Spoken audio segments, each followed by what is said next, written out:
Hello everyone, welcome back to modulation classes. जैसे आपको पता है कि हम इंग्लिश के चैप्टर्स पढ़ रहे हैं। फर्स्ट फ्लाइट के हमारे 3 चैप्टर्स अब तक हो चुके हैं। अब हम पढ़ने वाले हैं 4th चैप्टर आपका, जिसका नेम है from the diary of Anne Frank. ठीक है, from the diary of Anne Frank, जैसे नाम से ही आप जान सकते हैं हम इसमें एनी फ्रैंक के बारे में बात करने वाले हैं। तो ये जो एनी फ्रैंक का चैप्टर है आपका, ठीक है, ये खाली हमने डायरेक्ट कहीं पे लिखा नहीं है या फिर ये किसी ऐसे ही चीज से नहीं आ गया है। उनकी एक बुक है जिसका नाम था the diary of a young girl, जो उनके फादर ने पब्लिश करवाई थी। उन्हीं में से एक एक्सट्रैक्ट या उन्हीं में से एक स्टोरी, एक डायरी आपको यहाँ पर दी गई है।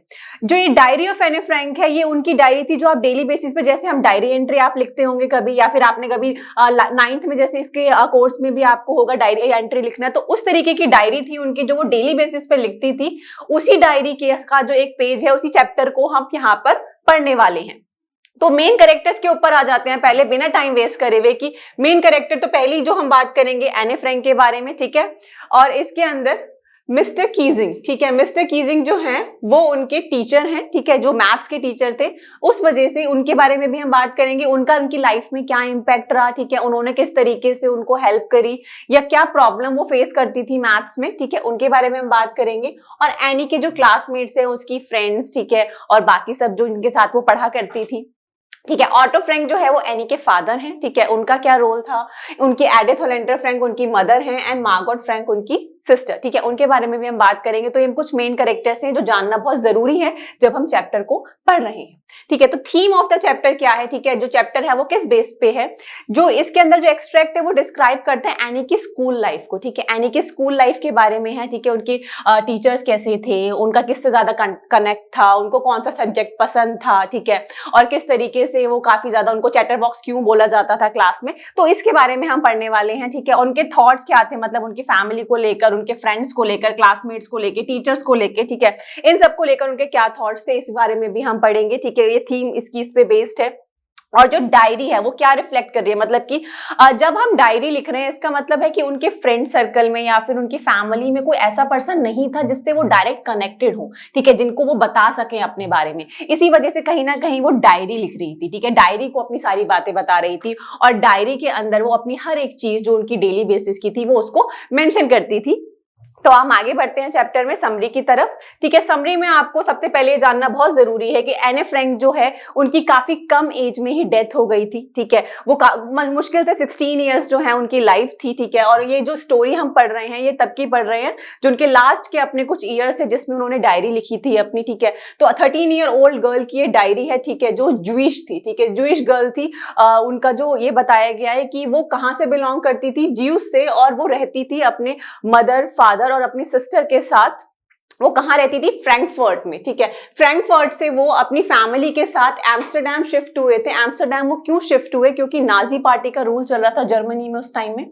Frankfurt is the part of Germany, ठीक है। नाजी पार्टी के रूल की वजह से नाजीज क्या कर रहे थे, ठीक है, एडोल्फ हिटलर अगर आप जानते हो तो हिटलर जो है वो जितने भी ज्यूइश लोग थे उन सभी को मारना चाहता था। उनको पूरी तरीके से उनकी जो इवन उनका 1% भी वो चाहता था कि जितने भी लोग हैं ज्यू सारे के सारे मर जाएं, और उनसे ऐसे ऐसे काम कराए जाते थे जो बहुत इनह्यूमन थी, ठीक है। उनको कंसंट्रेशन कैंप्स में रखा जाता था और जो लोग उनके किसी काम के नहीं होते थे उन लोगों को कंसंट्रेशन कैंप में रख के एक जहरीली गैस छोड़ दी जाती थी जिससे कि वो सारे लोग जो है मर जाएं, क्योंकि वो उनके किसी काम के या वर्क के नहीं होते थे, ठीक है। और जो लोग काफी ज्यादा उनको लगते थे भी यंग है, इनके अंदर पावर है, तो उन लोगों से वो काम कराते थे, ठीक है। उन लोगों को वो जितना हो सकता था मजदूरी करवाना, ठीक है, ऐसे ऐसे काम करवाना जो आप सोच भी नहीं सकते उनके लिए इतने। और उनको खाना भी नहीं देना, मतलब उनको प्रॉपर फूड भी नहीं प्रोवाइड किया जाता था। और सभी लोगों को क्या करना चाहते थे, पूरी तरीके से धीरे धीरे करके, जो लोग मतलब जब लगता था कि हाँ इन लोगों के अंदर भी जान नहीं रही है, तो उनको वो भूख की वजह से मर जाते थे, ठीक है। तो अब इस तरीके का रूल जो है वहां पे चल रहा था। ये वर्ल्ड वॉर सेकेंड का इसमें डिस्क्रिप्शन दे रखा है एनी ने अपनी डायरी में। सेकंड के टाइम पे नाजी पार्टी जो है बहुत पीक पर थी, ठीक है। उनका जो मतलब वो है वो अपनी स्टैब्लिशमेंट को और ज्यादा बढ़ा रही थी और धीरे धीरे करके जर्मनी से बाहर भी उन्होंने अपना स्टैब्लिशमेंट बढ़ा लिया था। वो एम्स्टरडैम की तरफ भी बढ़ रहे थे। अब जो एनी है वो अपनी डायरी को, वो अपनी ओवरकम को, मतलब लोनलीनेस को ओवरकम करने के लिए अपनी डायरी में सारी चीजों को मेंशन करती थी, क्योंकि उसके पास उस टाइम पे स्कूल नहीं था, ठीक है, जाने के लिए ज्यादातर लोग नहीं थे, बात करने के लिए कोई नहीं था। इस वजह से वो डायरी में लिख रही थी अपनी लाइफ के बारे में। और उसने अपनी डायरी को क्या नाम दिया, किटी, ठीक है। उसने अपनी डायरी को थोड़ा क्यूट सा नेम दिया किटी, और वो हमेशा जब भी आप डायरी लिखते हैं तो डायरी का नाम जरूर मेंशन करते हैं, तो वो डियर किटी करके मेंशन करती थी, ठीक है। डियर किटी करके अपनी डायरी में सारी चीजें उसने लिखी हैं। अगर आप इस चैप्टर को बुक में देखेंगे तो आपको उसका वो डायरी का एक्सट्रैक्ट भी मिल जाएगा, डियर किटी करके जो उन्होंने लिखा हुआ है। एंड शी कुडंट कन्फाइड, ठीक है। अब वो क्या करता था, वो ये कहती थी कि जो पेपर है ना उसकी ज्यादा पेशेंस है, ठीक है। Paper has more patience than a human being. अगर आप किसी ह्यूमन बीइंग को, अगर आप कोई अपनी बात बता रहे हैं, ठीक है, अपनी किसी फ्रेंड को अपनी कोई बात बता रहे हैं, तो वो इतने ध्यान से और इतने अच्छे से नहीं सुन पाते, वो बीच बीच में ना डिस्ट्रैक्ट होने लगते हैं, ठीक है। आपको लगेगा कि आप कुछ बोल रहे हैं उससे, और उनका ध्यान जो है धीरे धीरे करके कहीं और ही चला गया। लेकिन जो पेपर है, ठीक है, अगर आप पेपर पे कुछ लिख रहे हैं तो पेपर इधर उधर थोड़ी भागेगा, ठीक है। पेपर थोड़ी उड़ के चला जाएगा कि तुम्हारी बात मुझे नहीं सुननी जो तुम लिख रहे हो।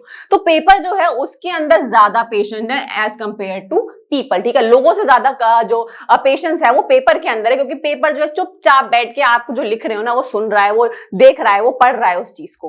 एंड ऑल्सो शी थॉट कि नोबडी वुड बी इंटरेस्टेड। उसको लगता है कि एक छोटी सी बच्ची की डायरी में कौन इंटरेस्टेड होगा, ठीक है, उसकी बातों में कौन इंटरेस्टेड होगा। इसी वजह से वो किस में लिखी जा रही थी, अपनी डायरी के बारे में, ठीक है। तो पता है कि ये जो डायरी है ना मेरी कोई नहीं पढ़ने वाला आने वाले टाइम में, लेकिन पर देखिए उनकी डायरी छप चुकी है और आप आज ही अपने कोर्स में पढ़ रहे हैं, ठीक है। तो एनी जो है वो अपने फादर को बहुत अच्छा मानती थी, जैसे हमने स्टार्टिंग में डिस्कस किया, ठीक है। ऑटो फ्रैंक जो उसके फादर थे वो काफी ज्यादा एडोर करती थी अपनी सिस्टर को भी, ठीक है। वो उसकी जो सिस्टर है मार्गोट, ये दोनों जो है साथ में रहते थे फ्रैंकफर्ट में, ठीक है।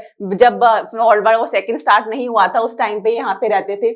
वहां से वो माइग्रेट करके हॉलैंड भी गए थे, ठीक है, मतलब रिफ्यूजी के तौर पर, क्योंकि जब एक जगह पे प्रॉब्लमेटिक सिचुएशन आ जाती है तो आप क्या करते हैं, उस जगह से भाग के दूसरी जगह जाते हैं। तो वो भी धीरे धीरे करके पहले फ्रैंकफर्ट रहते थे, फिर हॉलैंड गए, फिर हॉलैंड से एम्स्टरडैम गए, मतलब इस तरीके से वो पूरा टाइम माइग्रेट रिफ्यूज होते गए। अब देन उसकी जो मदर है वो भी उसकी मतलब उसको उन्होंने पीछे जो अपनी ग्रैंड मदर को बच्चों के साथ छोड़ दिया था, जिस वजह से वो उनको देखभाल कर सके।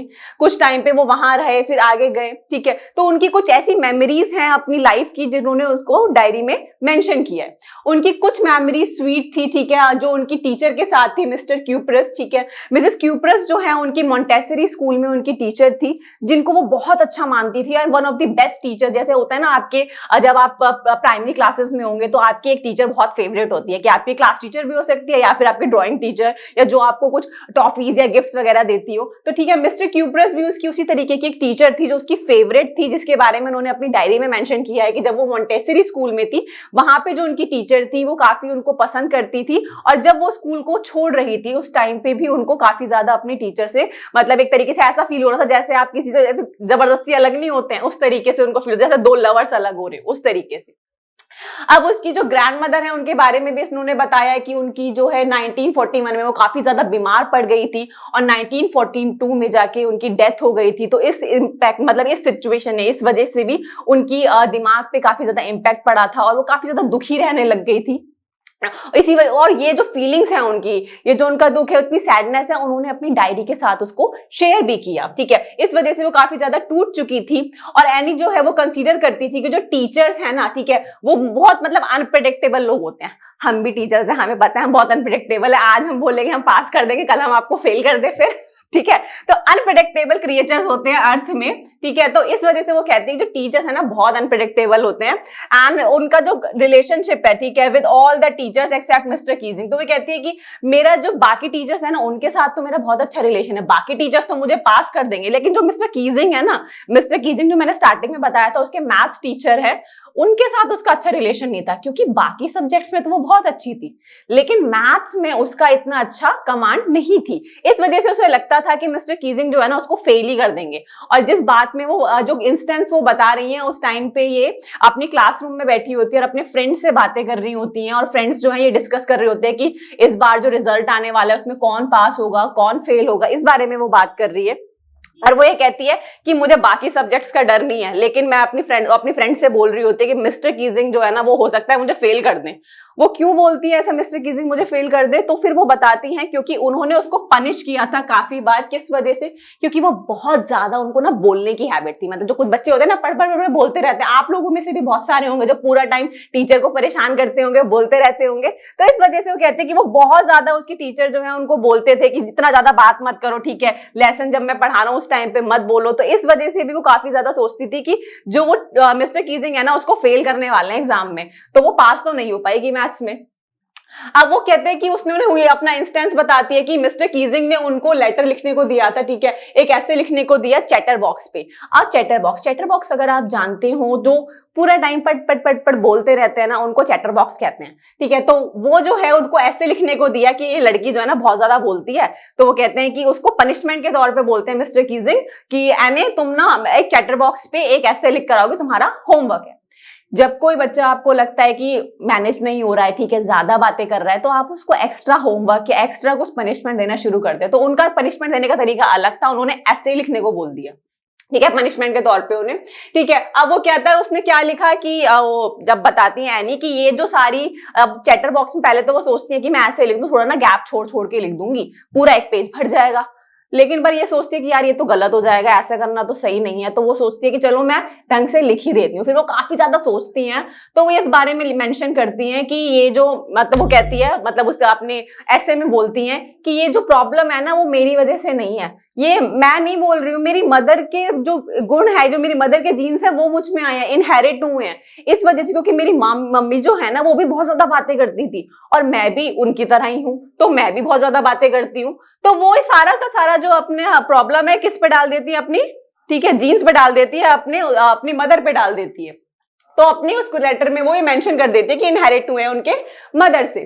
फिर उसके बाद जो है उसको एक और लेटर लिखने, ऐसे लिखने को देता है इनकरेजेबल चैटर बॉक्स पे, मतलब ये कैसा चैटर बॉक्स जो कभी बंद नहीं हो सकता, ठीक है। तो वो ऐसे चैटर बॉक्स में उसको सेकंड टाइम भी अबव लिखने को देते हैं, क्योंकि वो फिर भी बातें बंद नहीं कर रही होती, और सेकंड टाइम में भी वो कुछ ना कुछ लिख के दे देती हैं। और जब सेकंड टाइम में वो कुछ लिख के देती हैं तो उसे लगता है कि यार ये टीचर ना बहुत ज्यादा मुझे परेशान कर रहा है, अब ना मैं बिल्कुल नहीं बोलूंगी क्लास में। तो होता है ना कि आप थोड़ा सोचते हो कि टीचर इतना बोल रहा है, पनिशमेंट कर रहा है, बार बार मुझे पनिश कर रहा है, डेली डेली मुझे ऐसे दे रहा है, तो वो चुप हो जाती है। तो वो चुप हो जाती है कुछ टाइम के लिए, बट वो फिर खुद को कंट्रोल नहीं कर पाती, वो फिर से क्या करने लगती है, वो फिर से बातें करने लगती है। इस बार वो उनको अजीब सा एक टॉपिक देते हैं, quack quack sad mister chatter box, ठीक है। अब उनको वो इस टॉपिक पे लिखने के लिए देते हैं quack quack quack sad mister chatter box. अब वो परेशान हो जाते, कहती है यार जितना मुझे आता था मैं दोनों बार लिख चुकी हूँ, अब मैं क्या लिखूं।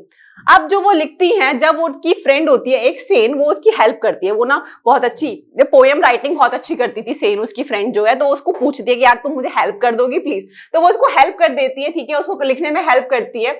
तो वो उसके बारे में जो पोएम होती है वो होती है डक, ठीक है, डक जो मदर है और स्वैन फादर, उनके बारे में ये पोयम होती है।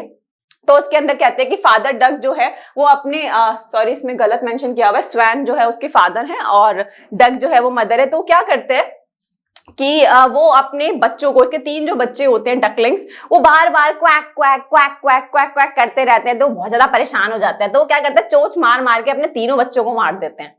और ये जो पोयम है वो लिख कर आती है क्लास में, और मिस्टर कीजिंग जब उसे पढ़ते हैं तो उन्हें लगता है कि यार, पहले तो वो बहुत हंसते हैं, फिर उनको लगता है कि नहीं, वो बहुत ज्यादा उसको पढ़ने के बाद सीरियस हो जाते हैं कि अच्छा मैं क्या उस जो फादर है उसकी तरह बिहेव कर रहा हूँ जो अपने बच्चों को चोंच मार मार के मार देता है। तो वो थोड़ा काफी ज्यादा ना प्रॉब्लम में आ जाते हैं कि यार मैं गलत कर रहा हूँ शायद इसके साथ। फिर वो उसको बात करने की इजाजत दे देते हैं कि ठीक है चलो, तो एने तुम बात कर लेना, कोई प्रॉब्लम नहीं है। अब मिस्टर कीजिंग जो है उसके जोक को बहुत ज्यादा सीरियस ले लेते हैं, ठीक है, और वो उसके बाद से उसको कभी कोई एक्स्ट्रा होमवर्क नहीं देते और उसको कभी भी आगे परेशान नहीं करते। अब वो अपने फ्रेंड्स के साथ आराम से बात करती थी और उसे कोई प्रॉब्लम नहीं आ रही थी। चलिए आप चैप्टर के वैल्यूज की तरफ बढ़ते हैं, ठीक है, कौन कौन सी वैल्यूज आपको सीखने को मिल रही है। एक पॉजिटिव माइंडसेट, ठीक है, उस प्रॉब्लमेटिक सिचुएशन में भी आपने देखा होगा एनी कितनी खुश थी, ठीक है, और उसकी जो डायरी है उसके अंदर सारी चीजों के बारे में आपको पता चल रहा है, तो कि उसकी जो थिंकिंग है वो पूरा टाइम पॉजिटिव रही है, ठीक है, और उसके जो इमोशंस है उसके बारे में भी, कि हर सिचुएशन में उसके इमोशंस कितने डिफरेंट थे उसके बारे में भी आपको पता चल रहा है। और उसने कभी गिव अप नहीं किया, ठीक है, किसी भी सिचुएशन में उसको बार बार ऐसे लिखने को मिल रहा था लेकिन कभी उसने गिव अप नहीं किया, वो लिखकर लाती रही, नए नए तरीके ढूंढती रही। And paper has more patience than people, ठीक है, और वो कहती है कि जो पेपर है ना उसके ज्यादा पेशेंस है उसके अंदर, जैसे मैंने बात करी थी अब अंदर, ठीक है। और इस क्वेश्चन मतलब इस जो लाइन है ना इसके ऊपर आपको क्वेश्चन भी आ सकता है कि आपको क्यों लगता है ऐसा कि पेपर के अंदर ज्यादा पेशेंस है और एनी ने ऐसा क्यों बोला, ठीक है, इसके ऊपर भी आपका क्वेश्चन फ्रेम हो सकता है। अब नाउ दिस टाइटल, ठीक है, ये टाइटल को अगर हम एप्रोप्रिएट बोले ना बोले कोई फर्क नहीं पड़ता है, तो पूरी बुक है यार, ठीक है, तो जो पूरी बुक है ना वो रिटन इन अ डायरी, ठीक है, एक डायरी की फॉर्म में लिखी गई है और ये किसकी डायरी है, एने की डायरी है। तो आप ये बोल ही नहीं सकते कि ये टाइटल अप्रोप्रिएट नहीं है, ठीक है। तो जब डायरी है उसकी एने फ्रैंक की, तो उसी के ऊपर से लिया गया, तो टाइटल तो अप्रोप्रिएट होगा ही ना, ठीक है। और ये 13 ईयर ओल्ड जूइश गर्ल की कहानी है, तो वो बिल्कुल इसके अकॉर्डिंग एप्ट है। तो क्या क्या क्वेश्चंस आपके फ्रेम हो सकते हैं कि आपको ऐसा क्यों लगता है कि जो एनी है, ठीक है, any think of writing a diary, उसने ऐसा क्यों सोचा कि उसे डायरी लिखनी चाहिए। जैसे मैंने बात करी थी, उसके फ्रेंड्स जो हैं कम थे, ठीक है, उसे लगता था कि उसके आसपास कोई बात करने के लिए नहीं है, कोई ट्रस्टेड पर्सन नहीं है, इस वजह से वो डायरी लिखना स्टार्ट करी। तो जितने आपके नोट्स हैं उससे आप देख सकते हैं ये, ठीक है। What joke did any play with the help of her friend और मिस्टर कीजिंग, मिस्टर जो कीजिंग को उन्होंने एक quack quack said mister chatterbox के ऊपर जो अपनी पोएम लिख के दी थी ना अपनी फ्रेंड की हेल्प से, उसके बारे में इसमें आपको बात करनी है, ठीक है। वो किस तरीके से उसने जो क्रैक किया उनके ऊपर, तो वो चीजों पर आप इस क्वेश्चन के अंदर बात कर सकते हैं। So this was the end of the chapter. So अगर आप को चैप्टर की पीपीटी चाहिए और आप उसके अंदर पढ़ना चाहते हैं और अच्छे से, तो आप हमारी टेलीग्राम चैनल पे जाके लिंक को फॉलो कर सकते हैं, ठीक है, और अपने इस चैप्टर की पीपीटी को वहां से ले सकते हैं। क्लास आपके एग्जाम बहुत पास हैं, do prepare for the exam. आपका ये 40 मार्क्स का सेशन है, तो अभी से स्टार्ट करें और जितना हो सके उतना ज्यादा प्रैक्टिस करें और क्वेश्चन आंसर्स को अच्छे से पढ़ें। नेक्स्ट चैप्टर में नेक्स्ट क्लास में मिलते हैं। All the best for your exam and start preparing now.